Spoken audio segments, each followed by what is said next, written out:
Hello everyone, मैं निशांत कुमार आप लोगों का स्वागत करता हूं अपने YouTube channel golden arc academy में। जैसा कि आप मुझे जानते हैं, मैं आप लोगों के लिए मैथमेटिक्स के अच्छे कॉन्सेप्ट को लेके आता हूं। तो आज के सेशन में हम लोग चर्चा करेंगे रिमाइंडर थ्योरम के बारे में। तो आइए पहले चलते हैं, रिमाइंडर के बारे में सीखते हैं। जब बचपन में हम लोगों ने सीखा था रिमाइंडर शेषफल। तो शेषफल क्या होता है? मान लीजिए किसी संख्या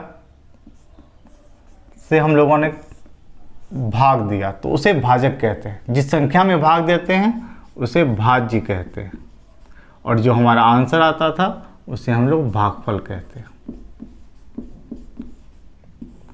और अगर कुछ यहाँ पर बच जाए लास्ट में तो उसे शेषफल कहते हैं। यानी जिस संख्या से हम लोग भाग देते हैं उसे भाजक कहते हैं, जिस संख्या में भाग देते हैं उसे भाज्य कहते हैं, और जो हमारा आंसर आता था उसे भागफल कहते हैं। और अगर कुछ बच गया तो उसे शेषफल कहते हैं। आइए इंग्लिश में जान लेते हैं इसे डिवाइजर कहते हैं,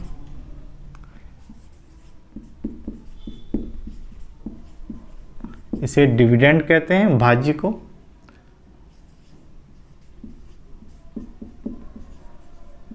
भागफल को कोशेंट कहते हैं,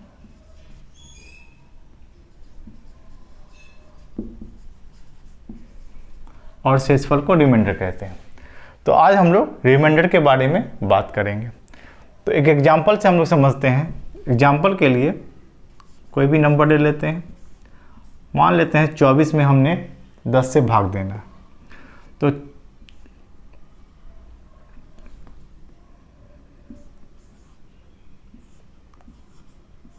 24 से हम लोगों ने 10 में भाग दिया तो 24 कितना बार में लगेगा? तो हम लोग 10 का पहाड़ा पढ़ेंगे। 24 से छोटा कितनी बार लग जाता है? तो 2 बार में। 10 दूना 20। अगर यहाँ पे 20 हम लोगों ने माइनस किया तो 4 हमारा शेष आया। तो इस तरह से हम लोग शेष फाइंड करते थे। तो आइए कुछ और एग्जाम्पल से इसे और अच्छे से समझते हैं। दूसरा एग्जाम्पल लेते हैं। जैसे 5 से 26 में हम लोगों ने भाग दिया। तो 5 से अगर हम लोग 26 में भाग देंगे तो 5 का पहाड़ा पढ़ेंगे जो 26 से छोटा हो। तो 5 टाइम्स लगेगा 25। 5 गुना 5 25। अब 26 में 25 को माइनस करेंगे तो हमारा 1 आया, यानी रिमाइंडर हमारा 1 आया।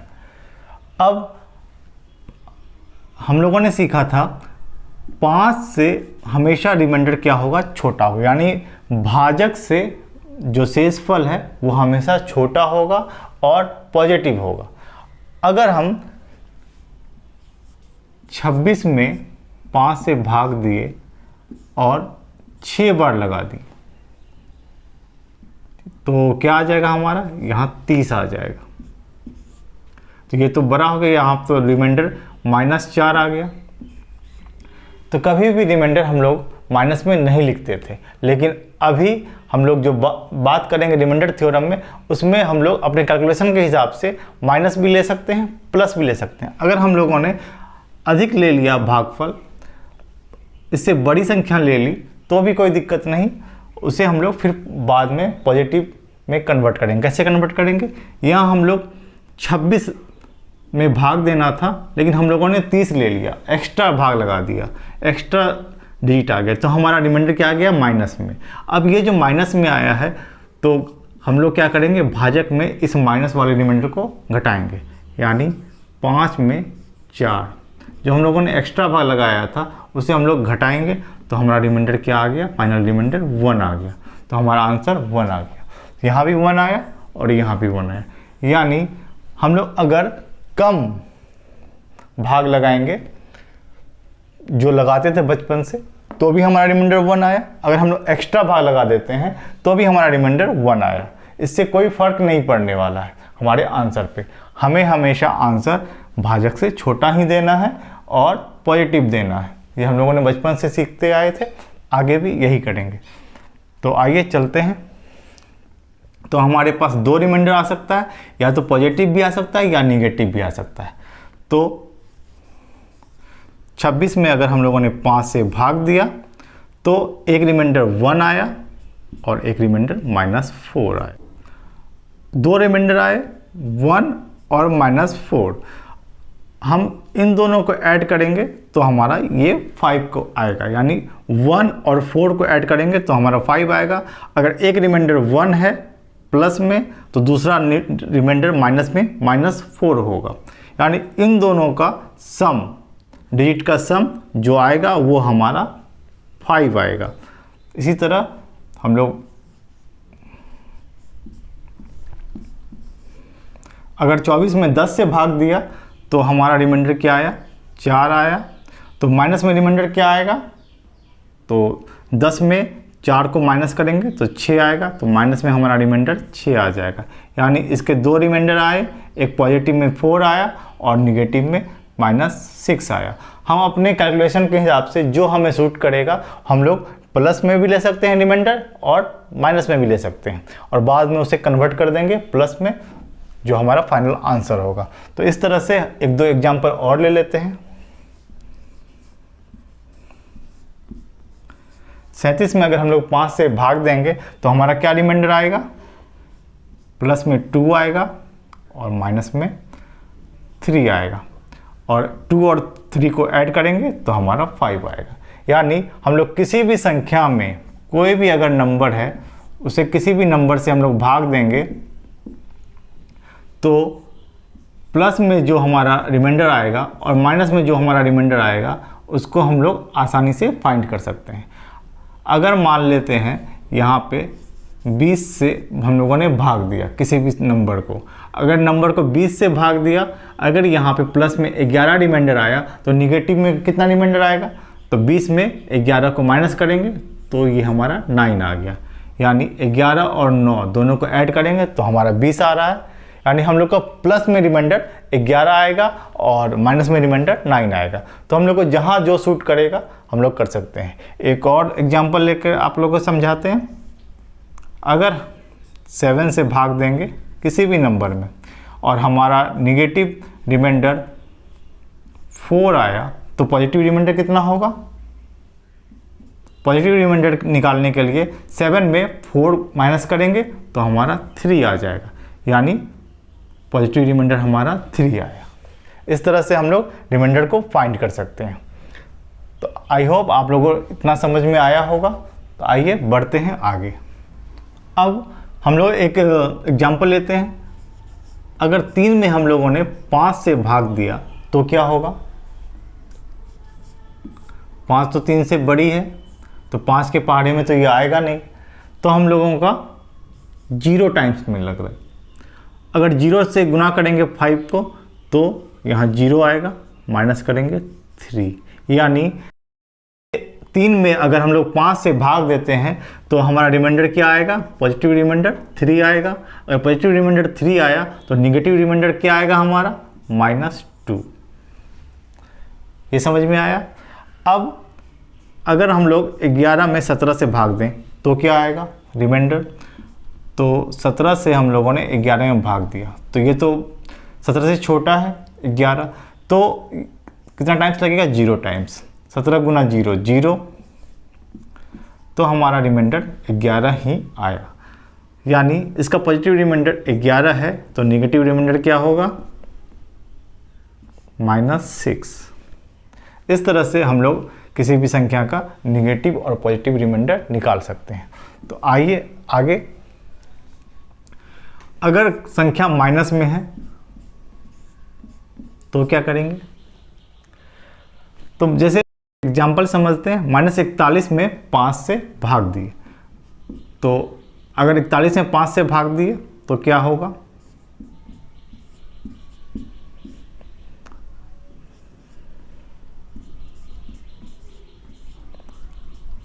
प्लस में रिमाइंडर 1 आया। अगर प्लस में रिमाइंडर 1 आ रहा है तो माइनस में रिमाइंडर क्या आएगा, प्लस में अगर रिमाइंडर 41 को भाग दे रहे हैं तो प्लस में रिमाइंडर अगर 1 आ रहा है तो माइनस में रिमाइंडर 4 आएगा।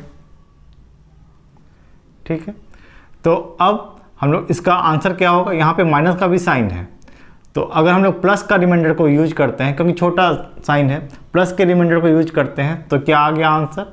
-1।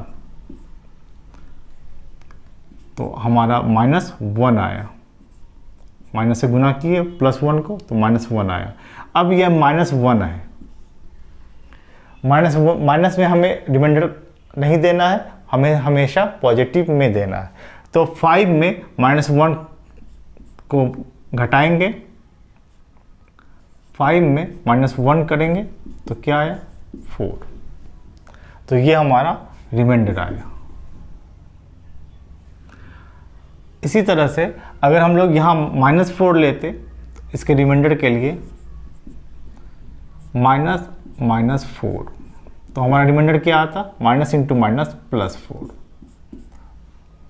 ये तो पॉजिटिव ही है और 5 से छोटा है, तो हमारा आंसर डायरेक्ट आ जाता +4। और यहाँ अगर 1 लिए तो हमारा माइनस था लगा हुआ, तो -1 आया, और 5 में -1 किए तो 4 आया। इस तरह से हम लोग -41 का 5 से भाग देंगे, तो रिमाइंडर क्या आएगा? +4। ये हम लोगों ने फाइंड किया। आइए चलते हैं और भी एग्जाम्पल लेके समझते हैं इसको। एक और एग्जाम्पल लेते हैं। अगर 7 से हम 16 में भाग देंगे तो क्या आएगा? पॉजिटिव रिमाइंडर क्या आएगा? +2। अगर हम लोग पॉजिटिव रिमाइंडर लेके चलें तो माइनस साइन यहाँ पे है पहले से ही, और +2, तो ये क्या हो गया? -2। हमारा रिमाइंडर -2 आया। तो हम लोग -2 तो नहीं लिख सकते, रिमाइंडर के लिए हम लोग क्या करेंगे? पॉजिटिव में लाने के लिए 7 - 2 = 5। इसी चीज़ को अगर हम लोग माइनस रिमाइंडर लेके चलें, 7 से भाग देंगे 16 में, तो माइनस में रिमाइंडर कितना आएगा? -5। ये हमारा रिमाइंडर आया। अब यहाँ पहले से माइनस लगा है और -5, तो ये हमारा माइनस इंटू माइनस प्लस, तो हमारा रिमाइंडर 5 आया। यानी दोनों केस में हमारा रिमाइंडर 5 ही आ रहा है। तो हमने इस बात को सीखा कि हम लोग रिमाइंडर पॉजिटिव भी ले सकते हैं और नेगेटिव भी ले सकते हैं। हमें जो सूट करेगा कैलकुलेशन में हम लोग वो डिजिट लेंगे, और पॉजिटिव भी ले सकते हैं, नेगेटिव भी ले सकते हैं। आंसर पे हमारा कोई फ़र्क नहीं पड़ने वाला है। तो आइए आगे चलते हैं, कुछ सवाल देखते हैं। आइए एक सवाल लेते हैं।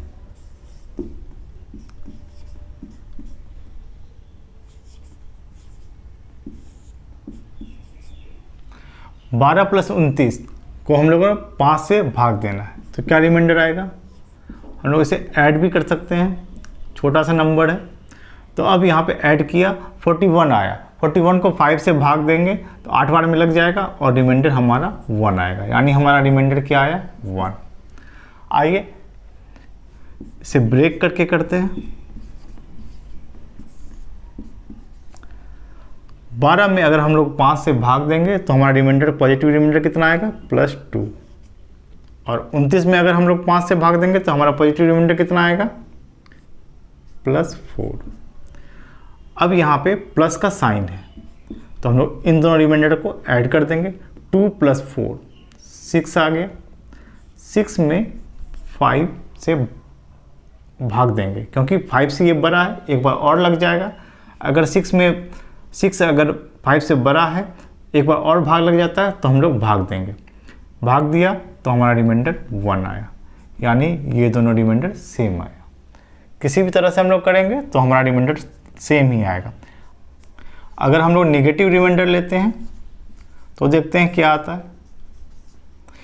12 में 5 से भाग दिया तो पॉजिटिव रिमाइंडर 2 आया, तो नेगेटिव रिमाइंडर कितना आएगा?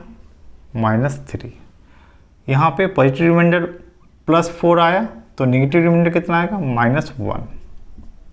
अब यहाँ पे एडिशन का साइन है, -3 + -1, ये कितना आ गया? -3 और -1, इन दोनों को ऐड करेंगे तो -4। अब यहाँ पे -4 आया, तो हम लोगों को इसे पॉजिटिव में लिखना है। तो रिमाइंडर, हमारा फाइनल रिमाइंडर क्या आ जाएगा? 5 - 4।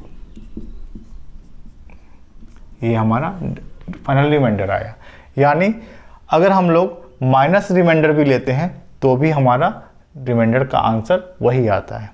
अगर एक पॉजिटिव एक नेगेटिव ले लेते हैं तो देखते हैं क्या आता है। यहाँ पे हम लोगों ने पॉजिटिव रिमाइंडर ले लिया और यहाँ हम लोगों ने नेगेटिव रिमाइंडर ले लिया। अब इन दोनों को ऐड करते हैं, 2 + -1,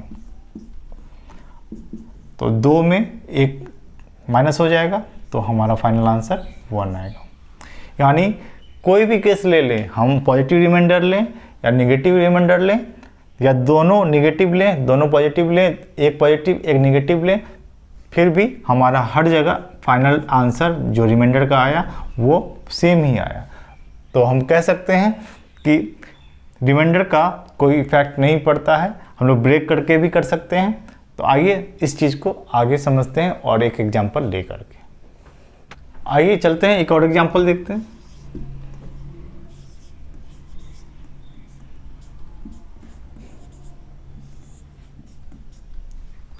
अब इसे हमें सॉल्व करना है, तो 11 से 63 में पहले भाग देंगे तो हमारा रिमाइंडर कितना आएगा, 6 बार में पूरा लग जाएगा। अगर निगेटिव रिमाइंडर लेते हैं तो निगेटिव रिमाइंडर 66, तो यहाँ -3 आएगा।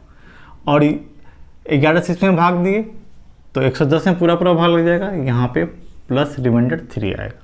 हम लोग पॉजिटिव रिमाइंडर भी ले सकते हैं या इसे गुना करके भी कर सकते हैं, लेकिन वो बहुत लेंथी हो जाएगा, इसीलिए हम लोग रिमाइंडर थ्योरम का यूज करके इसका रिमाइंडर निकालेंगे। तो यहाँ पे -3 आया और यहाँ +3 आया, आगे -3 आया, बीच में गुना का साइन है और यहाँ +3 आया। इन दोनों को गुना करेंगे तो -9। अब हमारा रिमाइंडर -9 आ रहा है, तो हमारा माइनस में रिमाइंडर हो नहीं सकता, तो हमारा फाइनल रिमाइंडर क्या आएगा, 11 - 9। तो हमारा फाइनल रिमाइंडर क्या होगा, 2। इस तरह से गुना में भी हम लोग रिमाइंडर को आसानी से निकाल सकते हैं। तो आइए एक और एग्जांपल लेते हैं।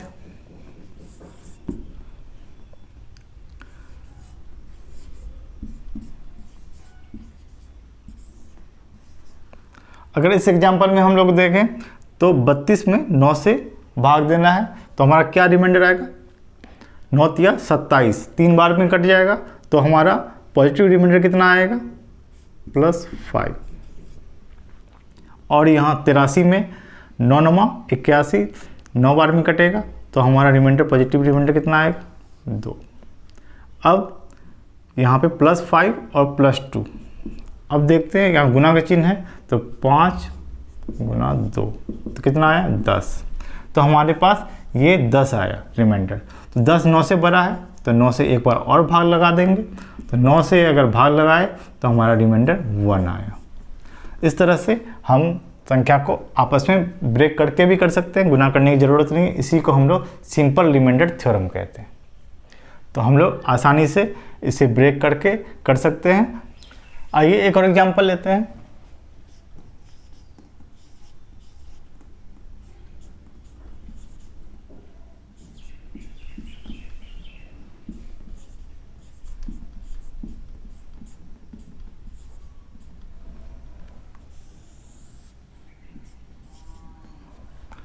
इस एग्जाम्पल को हम लोग करते हैं।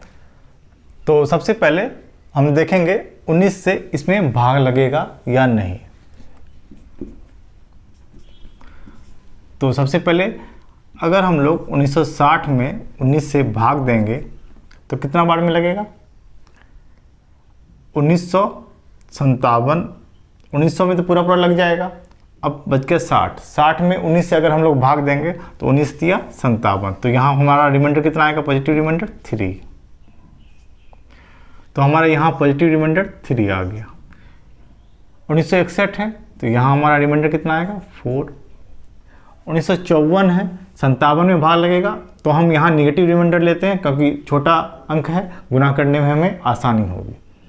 तो यहाँ हमारा रिमाइंडर -3 आ गया, क्योंकि 1957 में पूरा भाग लग जाएगा और ये 3 छोटा है। अब यहाँ 190 में पूरा भाग लग जाएगा 10 बार में, और ये 1 अधिक है, तो यहाँ प्लस 1 आ गया रिमाइंडर। अब इस तरह से हम लोगों ने रिमाइंडर फाइंड कर लिया। +3 गुना +4 गुना -3 +1। आप लोगों को ये लिखना नहीं, आप लोग मन में भी कर सकते हैं। हमने समझाने के लिए इसे लिखा है। 3 गुना 4 12, 12 तिया 36 और 36 आ गया। Plus into plus plus into plus minus minus, यानी हमारा आंसर -36 आया। और ये 19 से बड़ा है तो आगे ही भाग लग जाएगा। आगे अगर भाग देते हैं तो हमारा 19 दूना 38, तो -2 आया निगेटिव रिमाइंडर। इसे और आगे सॉल्व कर देंगे तो ये आ गया 2 पॉजिटिव में। तो हमारा फाइनल रिमाइंडर कितना आएगा? 2। यही हमारा आंसर आ गया इस क्वेश्चन का। इस तरह से हम लोग आसानी से ब्रेक करके भी कर सकते हैं। जो भी रिमाइंडर आया उसे हम लोग सॉल्व कर देंगे आगे। जो भी साइन है, प्लस है तो प्लस कर देंगे, गुना है तो गुना कर देंगे। इस तरह से हम लोग फाइनल आंसर निकाल सकते हैं। फाइनल आंसर हमेशा पॉजिटिव होना चाहिए और डिवाइजर से छोटा होना चाहिए। बस इस बात का हमें ध्यान रखना है। इस तरह से हम लोगों ने आज सिंपल रिमाइंडर थ्योरम सीखा। तो आगे नेक्स्ट क्लास में हम लोग कैंसिलेशन रिमाइंडर थ्योरम सीखेंगे, जिसका बहुत ही ज़्यादा यूज है। तो मिलते हैं नेक्स्ट क्लास में। आई होप आपको आज ये रिमाइंडर थ्योरम समझ में आया होगा। जो बेसिक्स था आज हमने डिस्कस किया, आपको ये अच्छे से समझ में आया होगा। अगर इसमें कोई कठिनाई होती है तो हमें कमेंट बॉक्स में ज़रूर लिखें, हम उस पर आगे रिप्लाई ज़रूर करेंगे। और हमारे चैनल को सब्सक्राइब करना ना भूलें। हमारे वीडियो को लाइक करें, शेयर करें और चैनल को सब्सक्राइब करें। Thank you. Have a nice day.